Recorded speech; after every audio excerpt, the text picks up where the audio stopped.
Hey everyone, and welcome back to Big Mad True Crime, where we get big mad over true crime.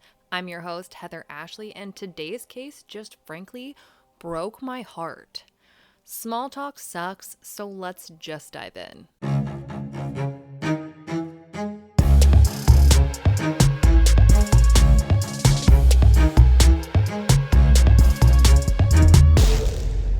Alicia and Shatika were a tight couple who seemed to have almost an obsessive bond with one another. Alicia's name on Facebook was Till the End Hers, and Shatika's was Her Zaddy and her name. Their social media accounts were littered with pictures with FOE stamped on them for family over everything. In 2014, Alicia had given birth to a baby boy named Malachi, and the two raised her son together, even taking on Shatika's last name. But as in love as they seemed, and as much as they claimed to put family over everything, social media is only what we want the world to see. And the world was about to see something so drastically different than the perfect, loving family they tried to portray online. On the afternoon of Tuesday, August 1st, 2019, Shatika, the non-biological mother of 4-year-old Malachi Lawson, called Baltimore police to say that her son had been visiting with her mother in the 4500 block of Rogers Avenue. She said that him and his grandmother were playing in the front yard when she went inside to get some snacks, but when she came back out, a little before 3:30 p.m., Malachi was gone. Though this is when the story gets a little hairy. Even though Shatika says that he disappeared after his grandmother went to get snacks, Shatika is reportedly the last person who saw him. But anyways, she tells police that her son was wearing a white tank top, khaki shorts, black flip-flops, and that he had a mild case of autism and walks with a limp. Apparently, he broke his femur when he was an infant. Alicia, Shatika's girlfriend and the biological mother of Malachi, posted her son's missing person flyer to her Facebook saying, "Please, our son is missing. If anyone sees our son anywhere, please contact us through here or the Baltimore Police Department. Please and thank you." Shatika posted a video of baby Malachi playing with them and said, "You are everything to us. Please bring my son back home to us. He needs us more than anybody. Hashtag safe return. Hashtag God got this one. Hashtag he's covered by the blood of Jesus. Hashtag my big boy. Hashtag dada baby." She also posted, "Right now, I just don't want to talk. I just want my fucking son back. People are so sick," snatching a toddler, with a bunch of heartbroken and crying emojis. She also added, "I hate this city." Police hopped on this quick. I mean, he's a 4-year-old. They don't just wander off by themselves, and when they do, it's not far. They're taking this missing persons case really personally. WMAR2 quotes the VP of operations for the entire Baltimore Police Department as saying, "A lot of us are fathers, a lot of us are grandfathers, and you have a 4-year-old child missing, defenseless. It struck a nerve." 100 volunteers are geared up and ready to search at the crack of dawn the next morning, starting at his grandmother's house and fanning out. By that evening, the FBI joined in on the search for Malachi and bloodhounds were released to track his scent. But they didn't find it anywhere. Bloodhounds are an amazing tool, and when they find zero scent trail, it almost always means that the person didn't just up and walk away, they were taken away, much like we saw in the Zara Baker case. Anytime I do a case on missing children, my immediate thought is the parents did it or the parent's significant other did it. Obviously, that's not always the case, but that's where I go. It doesn't help that the 4-year-old we're looking for walks with a limp at only 4 years old because of a broken femur he got as an infant. Infants don't break their own bones, and they certainly don't break the strongest bone in the human body. And while I wish this case was any different, unfortunately, the Baltimore Police Department holds a news conference on Sunday afternoon, just 2 days after Malachi was reported missing. It's ad break time, which I know is obviously your favorite part of every podcast ever. I wanted to talk to you about our Patreon, where just for $1 a month, all of your episodes will be completely ad-free, and for $5 a month, you'll never have to listen to an ad, and you'll get an exclusive episode each month only available to Patreon subscribers. So instead of 4 episodes per month, you'll get 5. Just search Big Mad True Crime on Patreon or visit patreon.com/BigMadTrueCrime to sign up. They announced that they found his sweet little body and it had been thrown in a dumpster like he was trash. Volunteers didn't find him. No one stumbled across his body after smelling something foul. No. His own mother, Alicia, confessed to police that her son wasn't missing, he was dead, and that they'd find him in a dumpster in the 5500 block of Haddon Avenue, which was less than 3/4 of a mile from where they reported him missing from. Their Facebook statements are so creepy now. Shatika used the hashtags Safe Return, God Got This One, and He Is Covered by the Blood of Jesus. She wrote them knowing they had just murdered their son and thrown him into a dumpster. The Baltimore Sun reports that police charged both Alicia and Shatika with one count of neglect that resulted in the death of a minor, first-degree child abuse, reckless endangerment, tampering with evidence, and making false statements. Authorities don't initially say how Malachi was killed, but they do note that he had obvious signs of injury. They believe he was killed the same day he was reported missing, and they plan to bring more charges against Alicia and Shatika once Malachi's autopsy is completed. Because they were charged with neglect that resulted in death and the fact that there were obvious signs of trauma, it sounds to me like he suffered some pretty horrific abuse that wound up leading to his death. This also means that one of them would have had to have taken him during a moment of opportunity when his grandmother went inside, killed him, and immediately disposed of his body before the other one called police. That, or their entire story about being with the grandmother at all, is complete bullshit, which I wouldn't rule out at this point. On August 5th, we learn Malachi's cause of death, and it is so much worse than I could have imagined. He died from days-old untreated burns. Charging documents obtained by the Baltimore Sun state that on July 23rd, Malachi had an accident in his pants, so they ran him a bath and started washing the dirty clothes in the sink. They said that it wasn't until they turned around that they noticed the water was so hot that it had burned Malachi from the waist down so badly that his skin was floating in the water. It was so shocking that they took a minute to take a photo of his burns. Shatika's attorney said the whole incident happened very quickly, which I call bullshit on.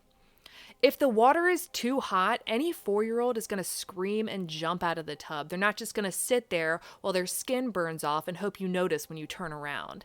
And what bathtub runs burning hot water? Sure, it can get too hot for comfort, but not burn your skin hot. And how many people does it take to wash a pair of pants in a sink? You mean to tell me that you both huddled over a tiny sink, ignoring the screaming child being burned 2 feet away? If I had to take a guess, one person was washing the pants and the other was holding him down so he couldn't get out of the tub. But again, it's just a guess. Shatika's mom was apparently on the phone with her when this happened, and neither Shatika, Shatika's mother, nor Allison ever sought medical treatment for Malachi's burns.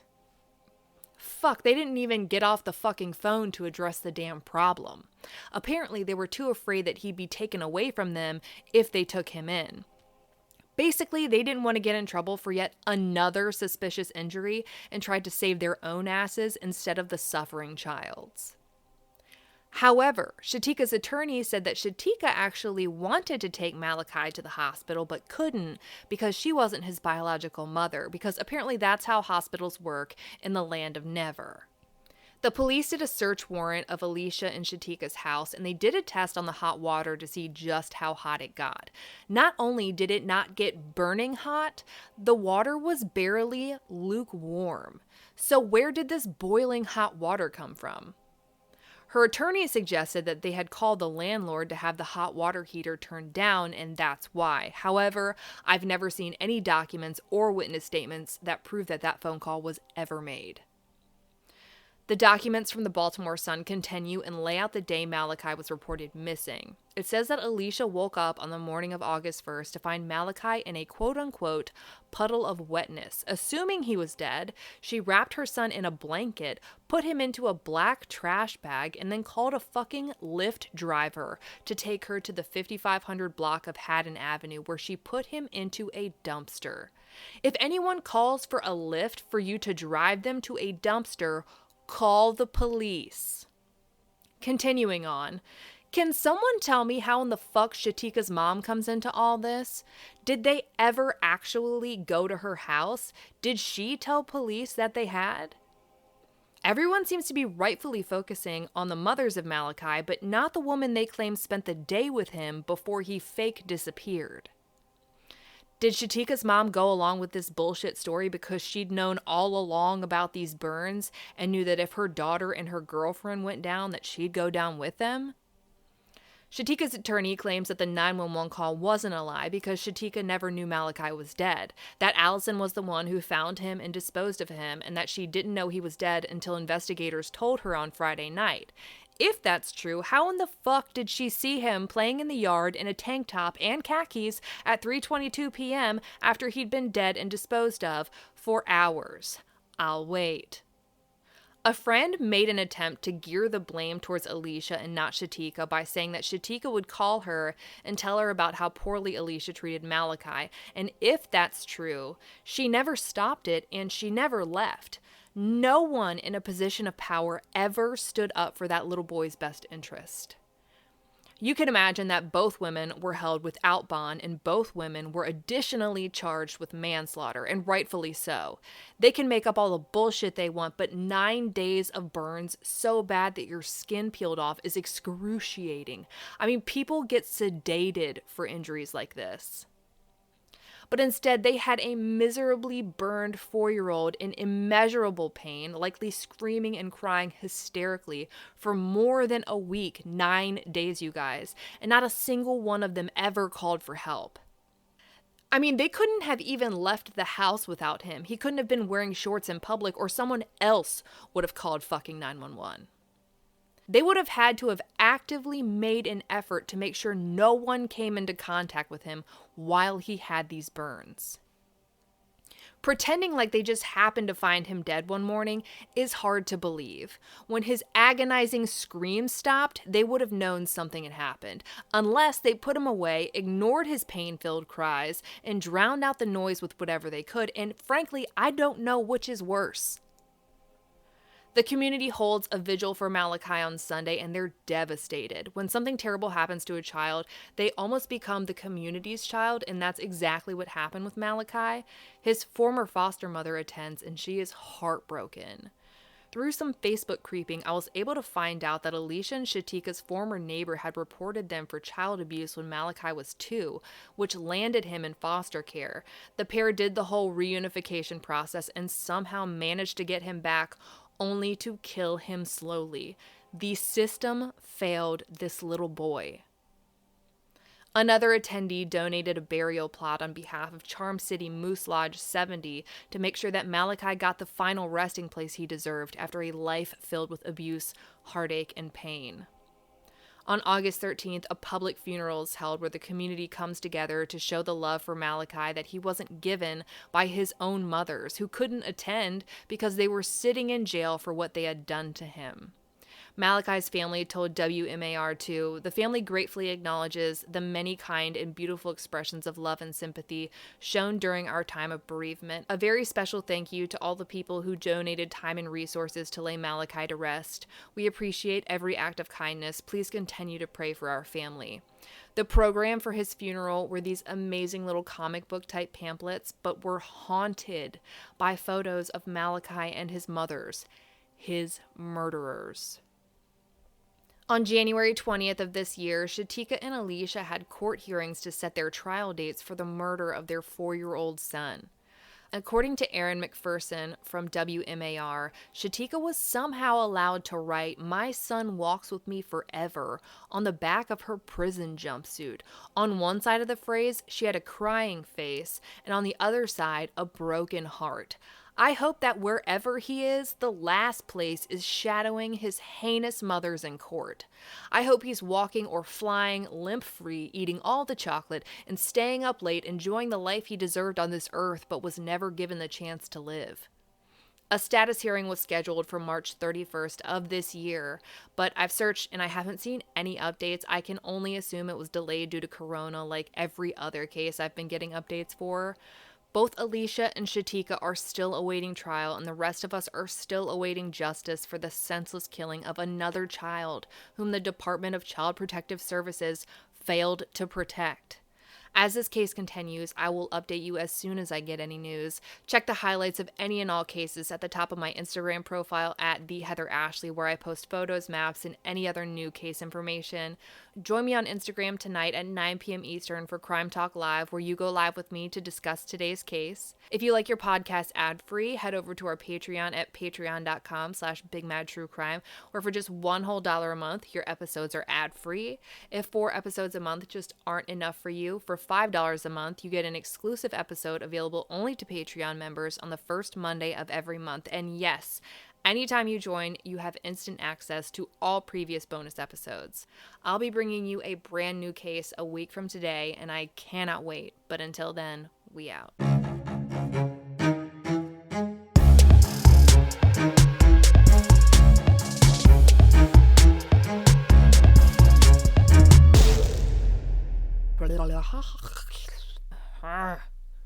Oh my gosh. On August 1st,